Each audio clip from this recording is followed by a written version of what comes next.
ఒక నిమిషం విశాఖపట్నం సిటీ పోలీసులు ఇచ్చినటువంటి వివరణ ఇదంతా కూడా అవాస్తవం. 7 గంటలకి పిల్లలు అక్కడికి వెళ్ళి రిపోర్ట్ చేయాలా, ఎందుకంటే అందరూ కూడా రాశారు, చాలామంది విద్యార్థులు కూడా రాశారు, నాకు కూడా తెలుసు. సో 7 గంటలకు అక్కడికి వెళ్లాల్సినటువంటి పరిస్థితి. కానీ పవన్ కళ్యాణ్ అక్కడికి వచ్చింది 8 గంటల 41 నిమిషాలకి ఆయన కాన్వాయ్ అటుగుండా వెళ్ళింది.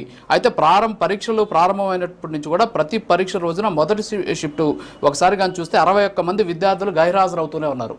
ఫర్ ఎగ్జాంపుల్ మీకు చెప్తాను నేను, 2వ తేదీ అంటే ఏప్రిల్ 2వ తేదీ ఈ పరీక్షలు ప్రారంభమయ్యాట.